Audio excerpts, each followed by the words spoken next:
Hello there. We are starting chapter 6 on the integumentary system. At this point in the course, things should start to get a little more interesting. Just the nature of the material is, in my opinion, and in the opinion of most students, a little more interesting. So hopefully that will cheer you guys up a little bit.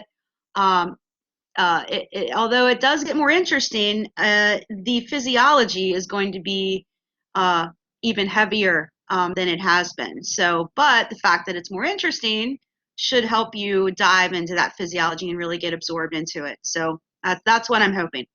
So anyway, chapter 6, let's start this. It's all about the integumentary system, very interesting system. All right, so really the integumentary system, what is a part of that? We're talking about the skin, the hair, the nails. All right, also we're talking about glands, sweat glands and sebaceous glands. Okay, but so part of when you see a patient, for example, part of your physical exam of that patient is going to involve inspection. And so inspection is simply when you just look at a person from head to toe and, just get a view of the skin, the hair, the nails, see what sort of condition these structures are in, all right? Like, for example, are there any abnormal alterations in skin tone or color? Same with the hair and nails, okay? So this is the integumentary system is really a major target for the inspection aspect of a physical exam. Also, skin is the most vulnerable organ, obviously, right? It's exposed to the atmosphere. It's exposed to trauma, infection, injury, all right, chemicals. All right, so it is, considered the most vulnerable organ. And interestingly, the skin, hair and nails, receive more medical treatment than any other organ system, okay? And this is due to the fact that it is the most vulnerable organ. So because of this, of course, we do have a subfield here of medicine called dermatology, where they strictly focus on the treatment of conditions of the integumentary system. Again, what makes up the integumentary system? Skin, hair, nails, sweat glands, and sebaceous glands. We will focus on all of these, the details of all of these, except for nails. We're really not going to go too much into nails, and just a little bit about hair, but mostly skin we're dealing with and our glands. So we have to start off with some anatomy here and a little bit of review, which should be a review for you all regarding tissue. All right, so the skin is composed of, most superficially, the epidermis. You definitely need to know, remember on all these slides, anything that's in bold, that is high yield information, so you will more than likely be asked about it. So we're going to break this down, all right? We're going to break the skin down into detail at this point. So epidermis is going to be made of, you already know, stratified squamous epithelial tissue. Specifically, it's keratinized stratified squamous. And you should remember that because the epidermis is made of epithelial tissue, this means that the epidermis then is avascular. It does not have a blood supply. Deep to epidermis, we find dermis, and you should definitely know what the dermis is going to be made of. So as far as tissue, we're going to have two different kinds of connective tissue that we find in the dermis. The superficial part of the dermis is composed of areolar connective tissue, and then deep to that, you're going to find dense irregular connective tissue. And remember, the dermis is vascular. We do have a blood supply in the dermis. And then we have our third layer, which actually is not technically part of the skin, okay? It's just associated with the skin. And that's the hypodermis, so deep to the dermis. What is it made of? Adipose tissue. Okay, and so this tissue, this adipose here in the hypodermis, helps provide a cushioning. It helps to insulate as well. And of course, it's going to help serve to be like an anchor because adipose is a connective tissue. So it's going to help anchor the skin to the deeper skeletal muscle. Okay, so here's what you find superficial to deep: epidermis, dermis, hypodermis, and then you're going to find muscle, and then you'll find bone. Here's a picture of the integumentary system. All right, we've got our epidermis at the top here. We've got our dermis. Now, the dermis is really where most of the structures are going to be found that we'll talk about. You know, again, this is where we have our blood supply. So we're going to find a lot of stuff going on here in the dermis. So we're definitely going to spend time talking about that dermis. And then deep to that, you find your adipose. All these structures that you see here, we're going to talk about pretty much every single one of these.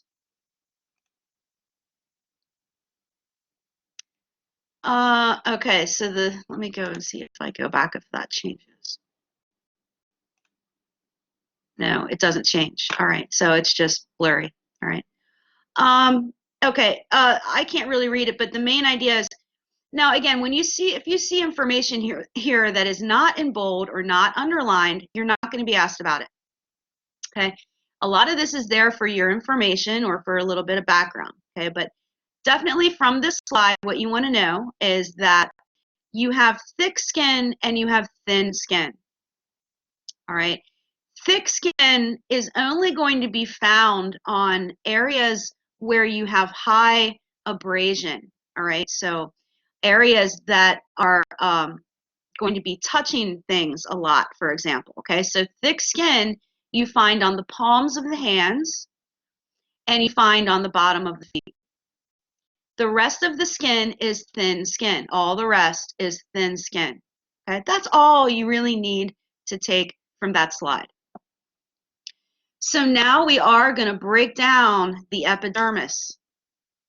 Yes, okay. The skin is not only composed of epidermis and dermis, but we're going to break the epidermis down into 5 different layers.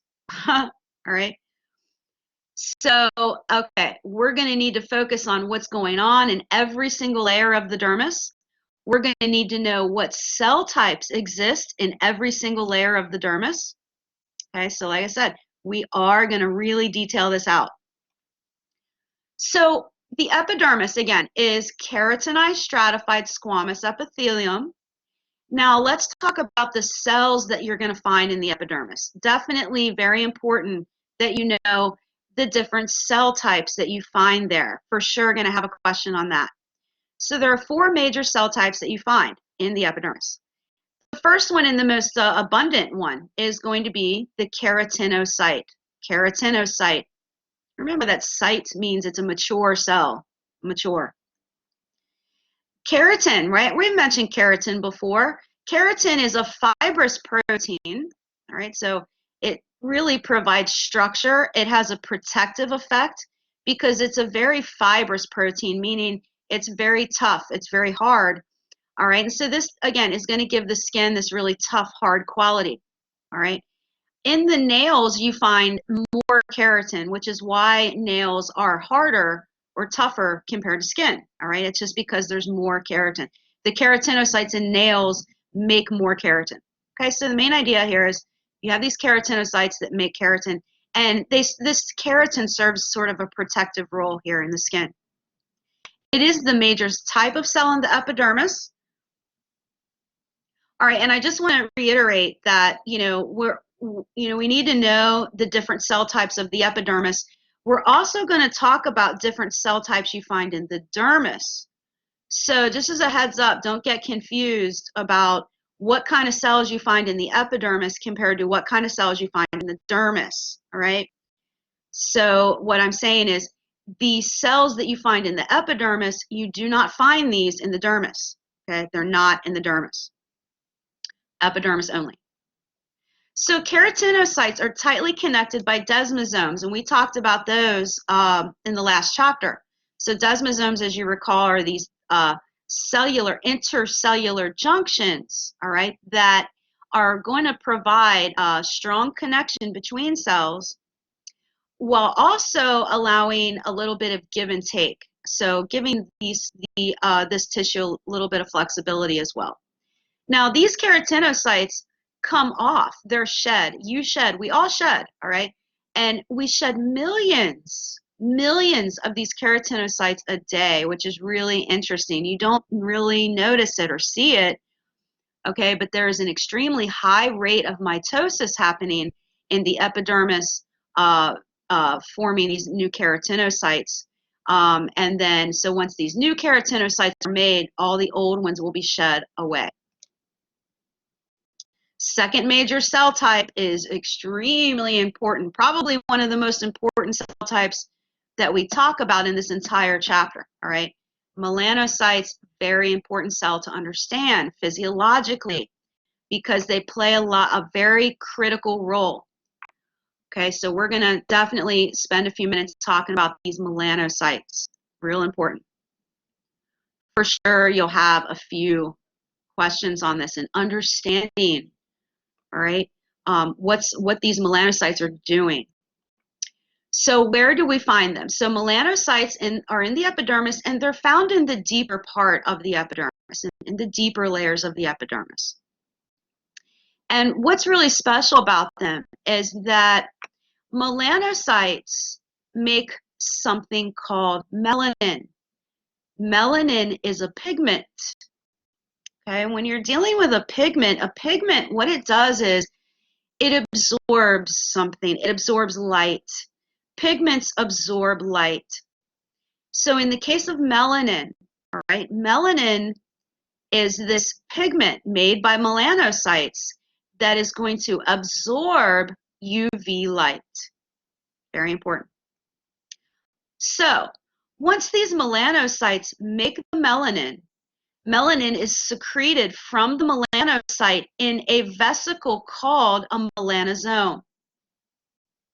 Okay, so basically the melanocytes are going to exocytose melanin within a vesicle called a melanosome. Now, this melanosome, okay, the melanin stays in this vesicle called the melanosome. And the melanosome then is going to travel to surrounding keratinocytes in the area. And what these melanosomes do is they situate themselves over the nuclei of the keratinocytes. Now, why is this happening? This is happening because think about what is inside of the nucleus. What's inside of the nucleus of every cell? DNA, right? DNA is stored inside of the nucleus of every cell, including keratinocytes. Now, we really need to protect the DNA. Okay, DNA is critical, right? We don't want that to be damaged. The problem is that UV light, okay, sunlight, destroys the structure of DNA, all right? It breaks DNA apart. Okay, so UV light will destroy DNA, kill it, destroy it. So this is a really cool situation happening here. You have melanocytes making melanin, which is a pigment that absorbs UV light. That melanin is exocytosed from the melanocyte into a vesicle called melanosome.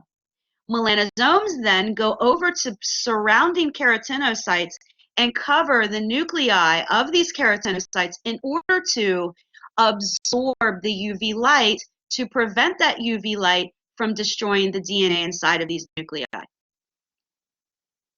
Okay, that is a very important story, very important. So you must know that story, all right?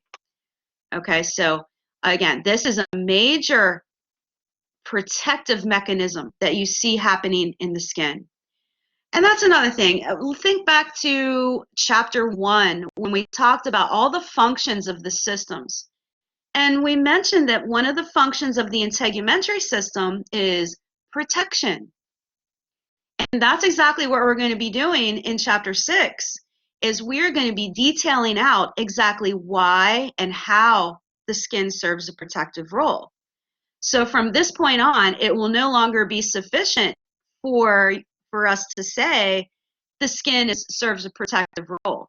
It's no longer enough. We now need to say why and how the skin serves a protective role, okay? So please pay attention to that all throughout this entire PowerPoint, because that's going to come up over and over again, and we're going to give so many examples of how and why exactly the skin serves a protective role, all right? And on your quizzes and exams, that's the level of detail that will be expected of you, is, again, not to just understand that the skin serves a protective role, but how and why, all right?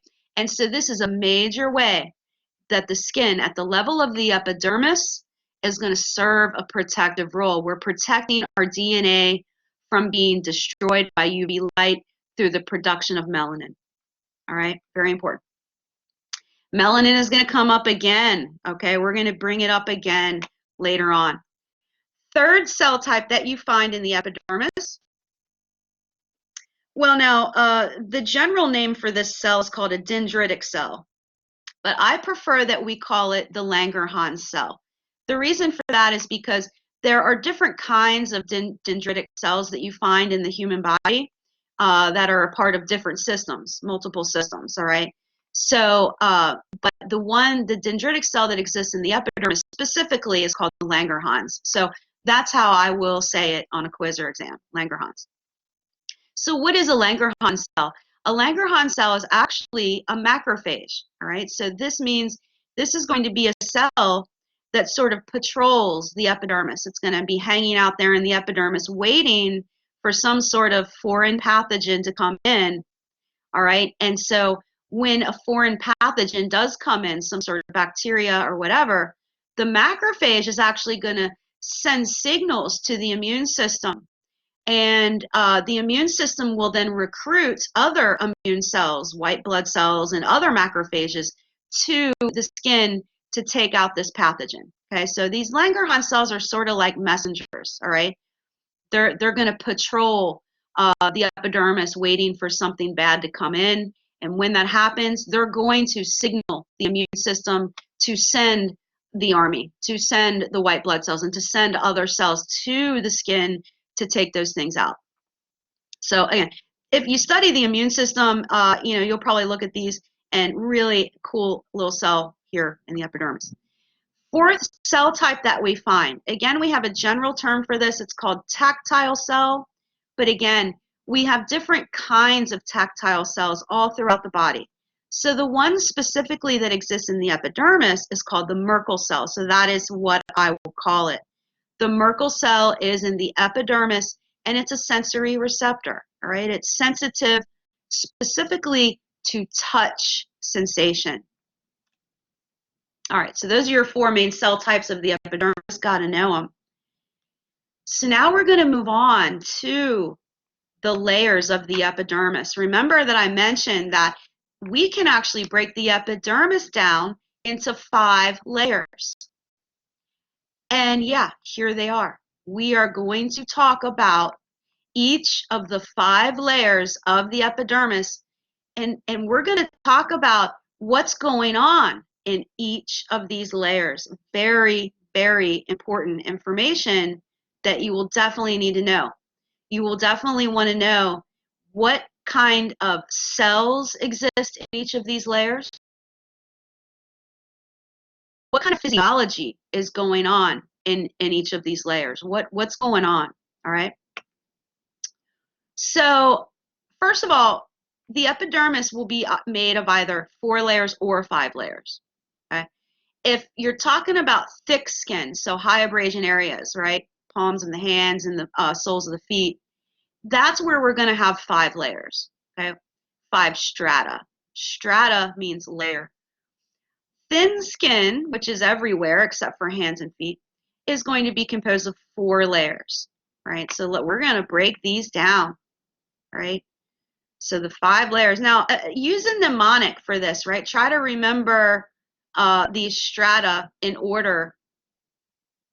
You can, I don't know, there's so many of them. Here's one. Let's say I'm remembering from Stratum Corneum, I could say, come, let's get some beer, right? Something like that. All right, or you could do the other way. Be safe, get licensed and certified. Something like that, right? Something that means something to you, all right? Try to use a mnemonic. So anyway, the 5 layers. So we're just going to start from deep to superficial, all right? We're going to start from deep and work our way up.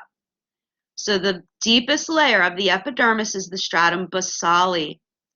Basale, this comes from the word base. Think like basement or bottom, all right? So let's just go ahead and start with that. So the stratum basale is the deepest layer of the epidermis, right? This is the layer that's going to be firmly attached to the dermis by way of this structure called the basement membrane, all right? I think I mentioned the basement membrane in the last chapter. The basement membrane, again, is sort of this little connection between the epidermis and dermis, all right? And what it is going to consist of is like a transition between epithelial tissue to connective tissue, because remember, dermis is connective tissue. So the basement membrane represents a transition between epithelial to connective, all right? So anyway, what's in the stratum basale? What's making up the stratum basale? Remember I mentioned that you want to know what kind of cells are in each of these layers. So the deepest layer is stem cells. The stratum basale is one row, a single row of stem cells. That's what it is. These stem cells are very mitotic. Okay, that means they divide frequently. Okay, so this stem cell layer is going to be very mitotic, and these stem cells are going to develop into keratinocytes. Okay, so remember, keratinocytes are the main the main cell type that you find in the epidermis. It's the most populous cell type you find there. So this single row of stem cells in the stratum basale is going to turn into keratinocytes. So what happens is, now remember with cell division, we talked a little bit about mitosis in lab, and we have one cell, and that one cell is going to divide into 2 cells. We call those 2 cells that are born from that one cell daughter cells, all right? So we end up with 2 daughter cells, okay? Now, one of those daughter cells, okay, is going to move upward. It's going to migrate to the superficial parts of the epidermis, okay? So that one daughter cell is going to move upwards, and eventually that's what's going to cause the older cells to come off, all right? The older cells are going to shed because we have these new cells pushing them off, all right? So yeah, one daughter cell will journey upwards, more superficial, and cause the old dead cells to come off. Now, as that new cell is migrating, okay, as it goes upwards, once it reaches the superficial part of the epidermis, itself will start to die as well, all right? Keratinocytes have a very, pretty short lifespan. As it says here, it takes about 25 to 45 days for one of these cells to migrate from the stratum basale all the way up to the superficial parts of the epidermis. Okay, so that's again why we have to have so much mitosis happening in this stratum basale so that we can replace all these cells that are dying off. And it makes sense. Like, why do we need to have this happen? Because the skin is exposed to the elements, right? It's exposed to danger. So we have to constantly be replacing cells, all right? Okay, so the other daughter cell that comes from a one cell division cycle, the other daughter cell is just going to remain in the stratum basale and serve as a stem cell. This layer is sometimes called the stratum germinativum. I probably won't say that, but if you do see it in your textbook that way or something, it's the same thing as the stratum basale. Okay, what else do we find here in the epidermis? All right, besides our stem cells, what do we find in the stratum basale besides our stem cells? We're going to find melanocytes. Okay, we do have a good number I would say at least, this 25% mark is pretty good. I'd say even more than that, okay? Melanocytes, you will find your melanocytes scattered all about. Why is that? Remember, we got to think why. Always think why. So why are we going to have melanocytes down here in this bottom layer? Well, that's because we have these really important stem cells down there. We need to protect those stem cells so that we can continue to make keratinocytes. So we need to protect the nuclei of the stem cells, right? Remember what melanocytes do, all right? You want to be able to explain that story about what melanocytes do, right? With making melanin, exocytosing them into melanosomes. Melanosomes go over to keratinocytes, or in this case, stem cells, and cover the nuclei to prevent the DNA inside of those nuclei from being degraded by UV light. So that's your story. We also, in the stratum basale, find tactile cells, which really we should call Merkel cells. Those are sensitive to touch sensation. All right, so we're going from deep to superficial here for the epidermal layers. So the next layer up is the stratum spinosum. It's called spinosum because if you look at it on a slide, it has a spiny appearance. It looks like it has all these little spines, okay, sticking out of the cells. Now, okay, what we have in this layer, spinosum is a thick layer. It's the thickest layer, actually, of the epidermis. And so really all it is just a whole bunch of keratinocytes, okay? It's just all keratinocytes, very thick layer. And why does it have a spiny appearance? Because these keratinocytes are held together by desmosomes. And so it gives this like spiky appearance to all of the cells. The desmosomes are like these little lines in between the cells. It makes it look like all the cells have spines or little spikes coming out. And again, the fact that these desmosomes are the type of, the predominant type of cellular junction that you find there, this is going to help resist tension and pooling of these cells, all right? Now, you also find tight junctions there. Okay, tight junctions will also be present between any of the keratinocytes to help, again, prevent tearing of the cells, tearing of the tissue. Other cells that you find here, now, of course, we have a lot of keratinocytes here. So we're going to find melanosomes, all right, not melanocytes, okay? Melanocytes are predominantly going to be found in the stratum basale. You will find some melanocytes here in the spinosum, but relating to melanin, it's really all about seeing a lot of these melanosomes there, okay? Because again, these melanosomes are going to be covering the nuclei of the keratinocytes to protect them. You also find dendritic cells, and really this should say Langerhans cells, okay? Because this thick layer is consisting of all live cells.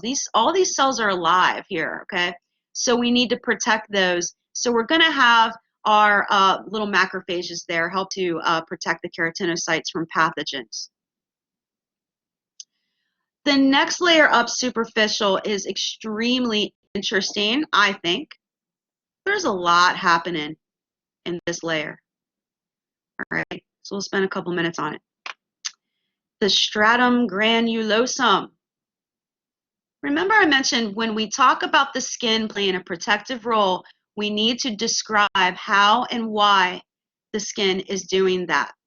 We already talked about melanin, right? The melanin story is one way specifically that the skin serves a protective role. Other ways that we find the skin playing a protective role are going to be associated with this specific layer of the epidermis called the stratum granulosum. So the stratum granulosum is, it doesn't matter if you know how many layers thick it is, it doesn't matter, all right? It's thinner than the spinosum, not a big deal. All right, we're gonna find macrophages there, the Langerhans cells, of course. This is a real important area, the granulosum, so we need to protect this area. All right, now we're going to see some pictures of this later, and it'll make more sense, okay? But in general, what you have throughout the entire epidermis is that you have, from the deepest layer, you have mitosis, right? You've got your stem cells there at the stratum basale. They're dividing. They're making new cells. Keratinocytes, new keratinocytes are being pushed towards the surface. And eventually, you're going to get to a point where you die, all right? There is a very controlled process of what is called keratinization. Okay, it's a very controlled process where we start to see that the cells are going to die off. Okay, and this is because the cells that are now more superficial. Okay, so we're getting more superficial here in the granulosum. So the superficial part of the granulosum, you're going to start to see this keratinization happening. So what is keratinization? What happens is that the keratinocytes in the stratum granulosum start to accumulate what are called keratohyalin granules. And so, we can go into detail about these, but all you really need to know is that these keratohyalin granules are associated with an increase in the production of keratin. Okay? So I'm just going to say that again. In the stratum granulosum, the keratinocytes that are there start to develop an increased production of keratin, all right? And this is seen by the presence of these little granules that are inside of these keratinocytes. These little granules, they're like little vesicles, sort of, that contain this protein called keratohyalin that is going to result in an increased production of keratin. Okay, so what's that telling you? It's telling you that at the superficial parts of the granulosum, we're seeing even more keratin. All right, and so what's going to happen as a result of that? A cell can only have so much keratin before it becomes non-functional. If you get too much keratin in a cell, that cell will undergo apoptosis. Maybe you remember what apoptosis means. It means cellular suicide. And it's genetically controlled, all right? It's a very tightly controlled process that is supposed to happen. It's not pathological. It's supposed to happen, all right? So these cells in the granulosum get this increased production of keratin from these keratohyalin granules. And eventually that's going to signal the cells above it to start killing themselves. They're going to undergo normal apoptosis. And so this process of keratinization, or an increase in keratin, is what eventually leads to the death of cells at the most superficial level. Okay? So first thing you should know about the stratum granulosum is that this is the layer where keratinization begins. Not only is it the area where keratinization begins, but it's also where keratinization ends, because any layer superficial to this is only dead. All right? This is the last layer of the epidermis where you will see any cells that are alive. All right? Any layers of the epidermis that are superficial to the granulosum are dead. Okay, so keratinization begins and it ends here in this layer. Now, another reason that we're going to have our cells die, remember one reason that the cells are going to die is due to keratinization or increased keratin. But another reason why our cells are not going to survive beyond stratum granulosum is because at this point we're too far away from blood supply, all right? Remember, epidermis is avascular. Dermis, all right, the dermis is vascular. There are a lot of capillaries there in the dermis. And so the deep levels of the epidermis, like the stratum basale, are able to get nutrition just because of being in close proximity to the dermis. But at this point, at the granulosum, beyond the granulosum actually, they're just too far away. The cells are just too far away from that dermis to get any kind of nutrition carried by the dermal blood supply. Okay, so really there are two reasons here that we're going to start to see cells die. All right, keratinization starts and ends in the granulosum, and then, you know, again, at the very top of that granulosum, we're just too far away from dermal capillaries for those cells to survive anyway. All right. Okay, so that's the first major story about what's happening in the stratum granulosum. There's a second really important story that we need to talk about with the stratum granulosum. All right, ready for this one. So, the second major story deals with, okay, remember, skin serves a protective role.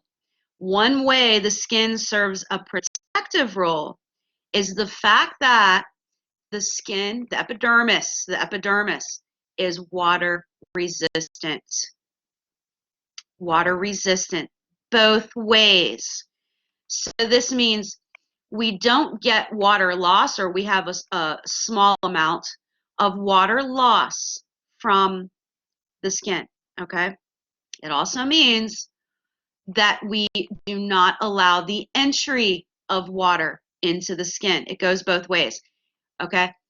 This layer, the stratum granulosum, is water resistant, okay? This is why when we go outside and it's raining, we don't drown, right?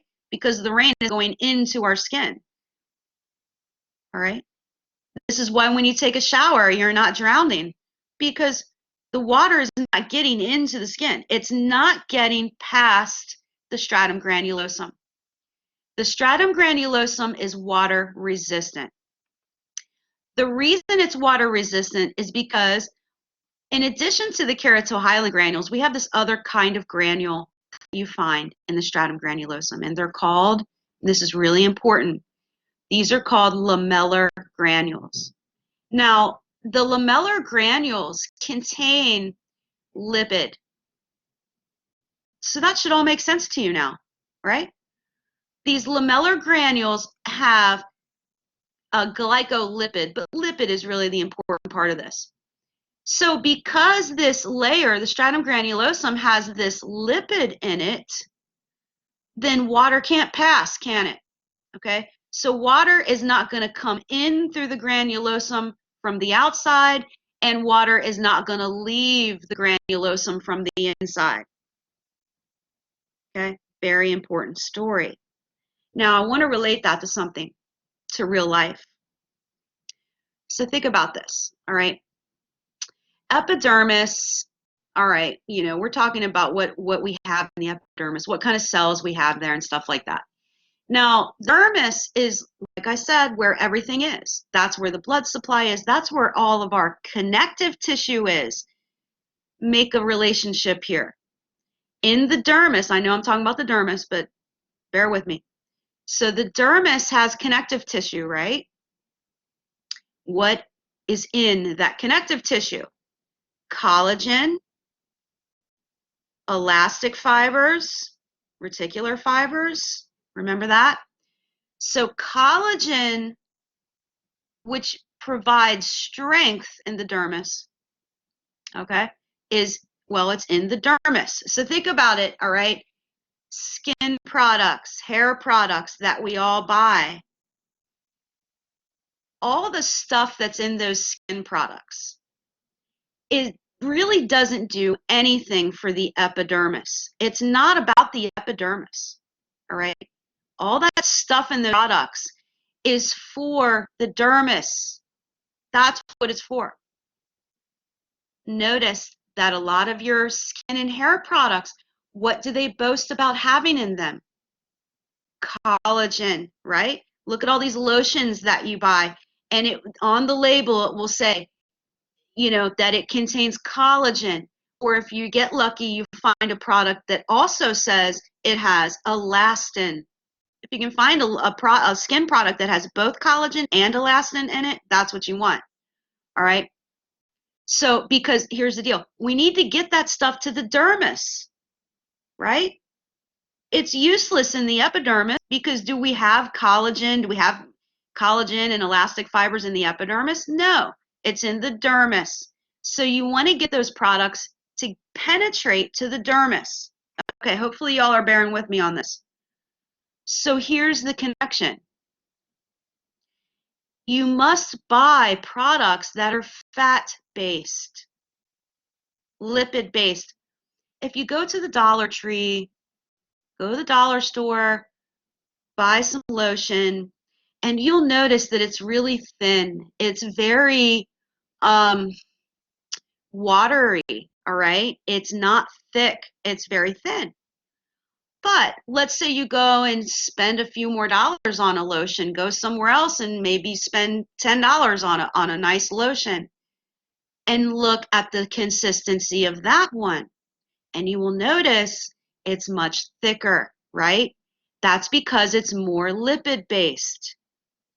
Think about it. That product, the one that's more lipid-based, is the product that's penetrating through the stratum granulosum to get to the dermis where you find the collagen and elastin and everything, right? If you're buying the Dollar Tree lotion, it's not going to be able to penetrate through these lamellar granules of the stratum granulosum. A water-based product will not be able to get through the epidermis to the dermis where we really need all that stuff. Make sense? All right? Try to relate this stuff to real life. It's real, all right? This is not just a make-believe story here. This is real, all right? So remember, stratum granulosum is where it's at when it comes to water resistance. Okay, so this does serve a protective role, being water resistant. And also, just keep in mind that any kind of skin hair product that you buy, you really want it to be fat-based, okay? And the fat-based products are going to be more expensive because why? These manufacturers that make these products, well, fat is more expensive than water, right? That's why the cheaper stuff is more watery because water is cheap. But fat or lipid is more expensive. So if they have to put lipid in their product, they have to make that product more expensive. But that is the product that you got to buy if you want it to get to the dermis where it counts, right? Okay. So let's move on to the next layer. The stratum lucidum. So we're going superficial, more and more superficial. Lucidum. Oh, by the way, the reason stratum granulosum is called granule is because of all these granules in there, right? And if you look at it on a slide, it looks very grainy. There are all these little grains in there. You'll see a picture of that pretty soon. So stratum lucidum, not much going on here. There's really no physiology going on here, all right? Fortunately for you, you do not have to remember any kind of physiology when it comes to this layer. Stratum lucidum is only found in thick skin. Remember, thick skin has 5 layers. All right, thin skin has 4 layers. Well, it's specifically the stratum lucidum, which is that extra layer that you find in thick skin. All it is dead cells. It's dead keratinocytes. Because remember that stratum granulosum is where keratinization ends. So anything superficial to the stratum granulosum has to be dead. All right, so lucidum, dead cells. When you look at this histologically, you will not see any nuclei. You will just see nothing there. No nuclei. The 5th layer is the stratum corneum. Now, the stratum corneum is the most superficial layer, whether you're talking about thick or thin skin. It is the most superficial. And again, it's just another dead layer of cells. Okay, so there's no physiology going on in this layer either. But we can still say this layer, even though it doesn't really have a physiology to it, that it still does serve a function in a mechanical sense because, this is just another layer of dead cells. It's sort of like a barrier. It's just a mechanical barrier. Although it's dead, it again is serving as like a physical barrier, okay, to help in a little bit to help prevent things from getting in. To help protect a little bit from abrasion and stuff like that. All right, so we're going to look at a few pictures here of this epidermis. All right, so we're looking at the layers. Okay, we've got epidermis here. All right, now let's look superficial. Superficial, our most superficial layer is the stratum corneum. Now, if we're dealing with thick skin, you'll also see another dead layer there, deep to the corneum, called the stratum lucidum, and just another thin layer of dead cells.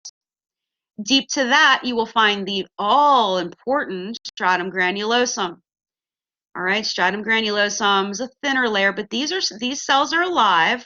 All right, but in an actual picture of tissue, you would notice that the most superficial parts of the granulosum are sort of like there aren't as many cells because we have a little bit of apoptosis going on there, right? You should not see any live cells superficial to the granulosum. All right, next we have our spinosum. Stratum spinosum is the thickest layer, all right, and this is just full of keratinocytes, all right, all along. And you'll find, different cell types here. You'll find, so here is a Langerhans cell. It's a macrophage, so it has all these little processes there, and it will phagocytose things. We have, here's a little tactile cell over here. That's actually part of the Stratum Basale, all right? Okay, so the deepest layer then is the Stratum Basale, and that is only going to be one layer. It's one layer, all right? And it's one layer of stem cells, okay? Here we're showing our very important melanocytes. Remember, you're going to have plenty of melanocytes down there in the Stratum Basale protecting really important stem cells, okay? But you should still see some melanosomes, okay, up here in the spinosum, but they're really not showing that here. All right, and deep to that we have dermis. Here you can see we have some blood, little capillaries here. The next series of slides are just a bunch of pictures to really get this into your brain, these layers of the epidermis. All right, so now what's highlighted in blue is the area that they're talking about, right? So this picture, we're talking about epidermis. This whole area in blue is epidermis, all right? So up here at the top, you can see, well, sort of see there's no nuclei. There's no, that's all dead, all right? But this darker layer here is the stratum granulosum. Remember, the granulosum is going to appear pretty dark because it has all these granules in it, all right? So let's look at that. Yeah, so stratum basale, all right, is just going to be this one single layer, very deep, all right? And then we have stratum spinosum, which is most of it. And then over here again, we have stratum granulosum. Okay, so I kind of like this slide because it really does sort of, highlight it out for you there, the different layers. Just another picture, right? Epidermis. We're going to break this down. We're going to blow it up and look at all these layers, right? Remember. Okay, so we've got dermis down here, a basement membrane that you really can't see that's going to separate the dermis from the epidermis. Then we have stratum basale. Then we have stratum spinosum, stratum granulosum. If it's thick skin, stratum lucidum, and superficially stratum corneum. Remember that in thin skin, there is no stratum lucidum. Again, another picture, all right? I'll just let you look at that. It's all the same stuff. Okay, a little bit more about keratinization. I actually already described this, okay? So we have this process of keratinization that happens in the epidermis. And, it's really happening in the stratum granulosum due to an increase in the production of keratin, all right? And this is going to result in apoptosis of these cells, okay? Remember, after the stratum granulosum, we have all these dead cells, and we're going to be shedding them. Okay, and again, this is all repetitive. I've pretty much already described this, right? We have our stratum basale, which undergoes a high rate of mitosis. Those stem cells are going to evolve into keratinocytes. Those keratinocytes are going to progress upwards, and they'll exist there in the stratum spinosum. Eventually, once they get to the stratum granulosum, we see the process of keratinization, and then superficially dead cells. Okay, and then do keep in mind also that, about our blood supply, right? That another reason we're going to have all these cells die off is because the more superficial you go, the further away you're getting from the blood supply of the dermis, right? And again, mitosis in the stratum basale, there's a reason why that's happening right there next to the dermis, right? Because in order to do mitosis, we need a supply of oxygen and nutrition to build new cells. So we do need access to the blood supply of the dermis. So that way our stem cells are at the deepest part there of the epidermis, close to the dermis, right? What else about this? I've already said. So yeah, basically about 30 to 40 days, you can consider that you have new skin, basically. All right, every month to 2 months, something like that. You have brand new skin, basically. Now, this process of keratinization changes with time.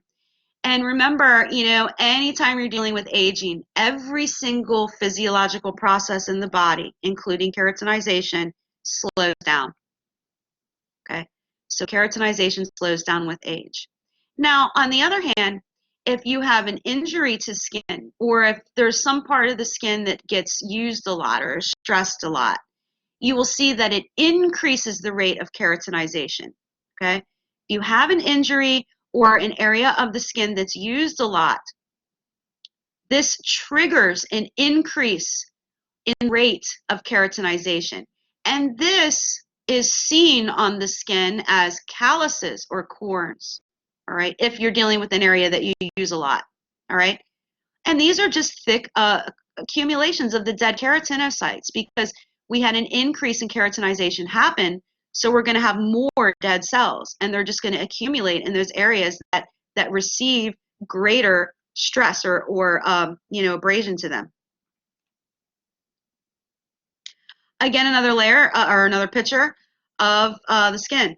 And this is an actual picture, right? So epidermis here is all this. The very top, you'll notice there are no nuclei. Okay, so this here is stratum lucidum and stratum corneum. Here is your epidermis, all right? And, you can sort of deep to this, we have dermis. Okay, dermis. Now it is time for us to talk about the dermis. So, I'm going to only go through a little bit of the dermis and then make a part 2 of this video, maybe even a part 3. Okay, so dermis has 2 layers, the papillary layer and the reticular layer. Now, in the papillary layer, this is the superficial part of the dermis. And what you will see in the papillary layer is areolar connective tissue, right? Because areolar connective tissue is deep to all epithelial tissue. Now, in the reticular layer, which is the deeper half of the dermis, this is where you really find all of your dense, irregular connective tissue. And you can see the clear difference here in how the reticular layer looks compared to the thinner papillary layer up here, right? Look at all the collagen fibers in the reticular layer, right? This tells you, and look how they're arranged, right? They're arranged all in an irregular pattern. So this tells you this is dense, irregular connective tissue down there. Okay, I think maybe I'll just do this slide and pick up again in, maybe tomorrow, okay? So in general about the dermis, right? The dermis is a very strong tissue. It's very strong because it has all that collagen. It's also a very flexible tissue for a couple of reasons. It's flexible due to the arrangement of the collagen fibers in an irregular fashion. It's also flexible because we have elastic fibers there. All right. Now, it says here something about facial expressions, right? Well, you have to remember that the dermis, deep to that is the hypodermis, and deep to that is muscle, skeletal muscle, right? So basically, the dermis kind of pulls, or the skeletal muscle kind of pulls, I should say, on the dermis when you're making facial expressions. All right, so that's kind of how that's working. What about cell types that you find in the dermis? Cell types. Remember that the types of cells you find in the dermis are not the same cells as you find in the epidermis because they're two totally different tissues in those two layers of skin. Obviously, you're going to have a lot of fibroblasts in the dermis. Why? Because we have collagen. You're going to have a lot of macrophages. We're going to have a lot of white. All right, we're going to have mast cells. Remember, when we have injury, our mast cells are going to secrete histamine there, right, in the dermis, causing the vessels of the dermis to dilate. Remember all that, right? So yeah, in the dermis, we find all these cell types. You also find a good supply of nerves, right? So you can do lots of sensation in the dermis, lots of blood vessels, capillaries. We also find lymphatic vessels there. Now, as far as all the other stuff you can find in the dermis, there's a lot, all right? There's just a lot of different structures that you find, and we're going to go over most of them, all right? So hair follicles, right? Your hair follicles are in the dermis. That should remind you of something I just mentioned, all right? Hair products. Do you want to use a hair product from the dollar store that's real thin and water-based? It's not even penetrating the granulosum. It's not even getting to the dermis, to these hair follicles? Or do you want to use a product that's a little more expensive, dish the dollars a little bit out for that because it's worth it, all right? Because those lipid-based or the more expensive products will be able to get through the water-resistant stratum granulosum down into the dermis where we want that stuff to go. We want it to get to the hair follicles to nourish the hair. Got it?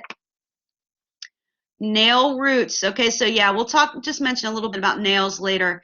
That nails have a dermis as well, right? So, same thing for nails. And importantly, what do we find in the dermis? Glands. We find sweat glands. We're going to talk about those in detail a little bit. And we're going to talk about sebaceous glands. Some people call them oil glands. All right, there's really a lot happening in the dermis. There are a lot of structures. There's a lot of function.